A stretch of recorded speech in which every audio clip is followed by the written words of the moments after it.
Hey everybody, welcome to today's Take Heart.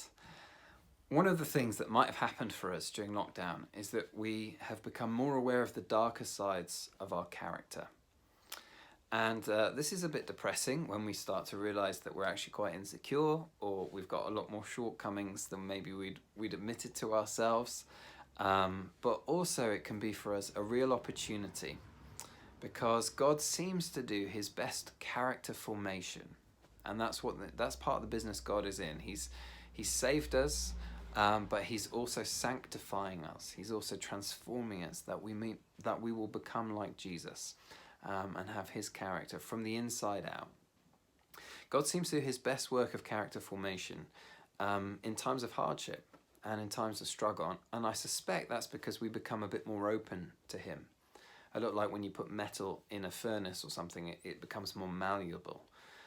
So too, we're more aware of our shortcomings, and hopefully we're more willing to allow God to speak into them. And how we do that is kind of what I want to talk about today. The great temptation during a season like this is to just get really annoyed by everybody else and to think, oh my word, all these other people have got some serious issues. My flatmate is a nightmare. And to look at all the ways that they probably need to do a bit of character work on themselves, and they've got some issues that they need to address. I know that's been a big temptation for me. But Jesus just nails us with this one, because in Matthew chapter 7, verses 3 to 5, he says, look, why are you spending all this time looking at the speck in someone else's eye when you've got a giant plank of wood in your own eye? So first take that plank out of your eye, and then you can deal with the speck in the other person's eye. That's a real challenge for us to rather than spending our time focusing on everybody else's faults, have a look in the mirror. But also what that image communicates to us is that all of us have blind spots. In the same way that we might have a physical blind spot if we're driving somewhere, we can have a spiritual blind spot, behaviours about ourselves that we are completely unaware of. And even things that drive those behaviours that, again, we just don't know what's going on. We don't understand. We might see some of the symptoms, but we're not sure what's causing it, and it can be really confusing. This is where, during a time where we might start to see some of our own blind spots, maybe on the periphery of our vision. Oh my word, I do have a problem in this area, and I didn't realise that.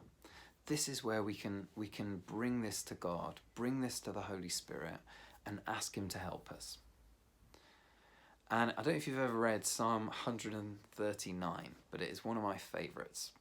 And at the end of the psalm, the psalmist says, this is in verse 23 and 24, "Search me, God, and know my heart. Test me and know my anxious thoughts. See if there is any offensive way in me, and lead me in the way everlasting." That's a beautiful and powerful prayer to pray. And basically what this looks like in practice is, I think it looks like coming before God in stillness and just quieting ourselves and just inviting him to show us things about ourselves that we might not have seen, that he might want to bring wholeness to. So to give you a really practical example, I kind of did this a few weeks ago now. On a Monday morning I woke up and I was feeling, if I'm honest, really quite angry and really quite heavy. And that wasn't that unusual for me. During this time, that's happened quite a bit. And so I was just fed up with that being the way that my days began. And I went and sat, of all places, on the top of a tumble dryer. So always trying to find a spot in my house where there's no children. I went and sat on a tumble dryer. And I had a little notebook. And I thought, I don't know what's going on. I know I'm not in a great space, but I don't understand why.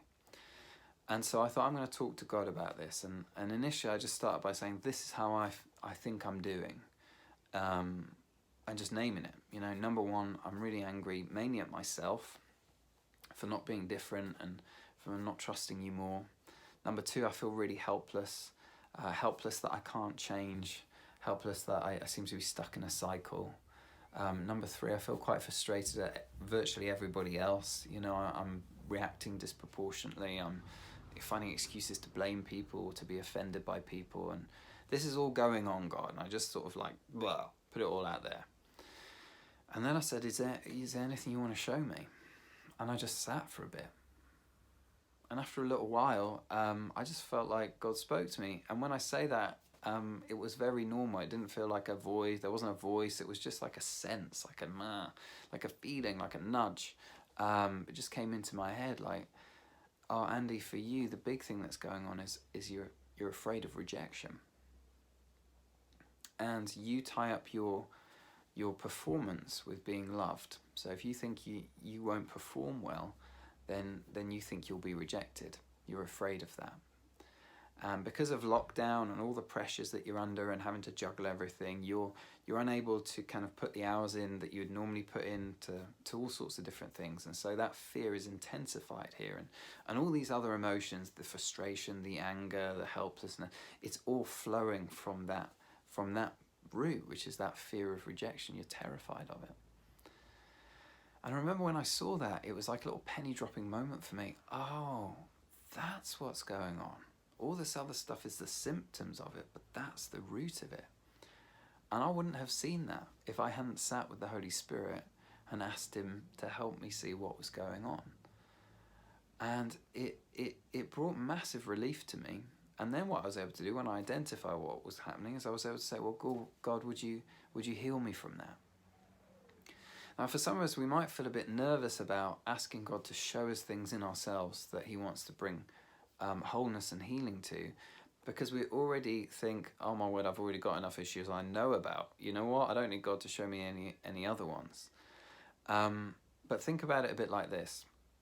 Shortly after I moved to Watford, I'd gone to university and been in an environment in this particular university where everybody thought they knew everything, and I was the worst of the bunch. And I found myself driving with Mike in just around Watford and saying something. And I can't remember what it was now, but I remember thinking as I said it, gosh, that was an incredibly arrogant thing to say. And after a few minutes, I just turned to Mike and said, hey, Mike, I think I might have become quite proud. Because it was a pattern that suddenly I just became aware of, like you see a plank in your own eye. I think I might have become quite proud.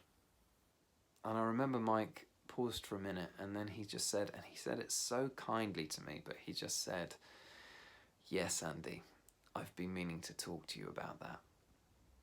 And we went on to have quite a chat. But the reason I was able to say that to Mike, I think I've become quite proud, is because he and I have been friends for years.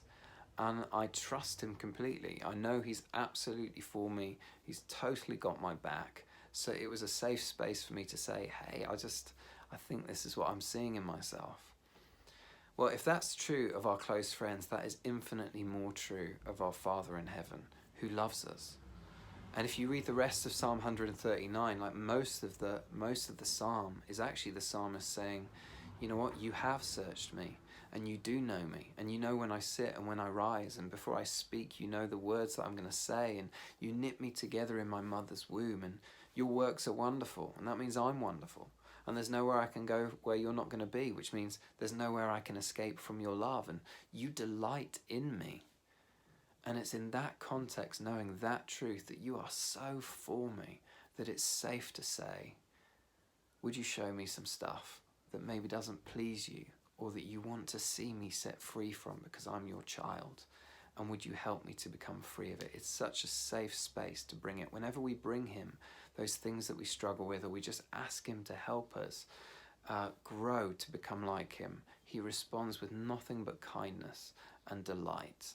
And he leads us into the path of freedom. And so why not take this opportunity in these days to pray that prayer? Search me, God, and show me the way of life.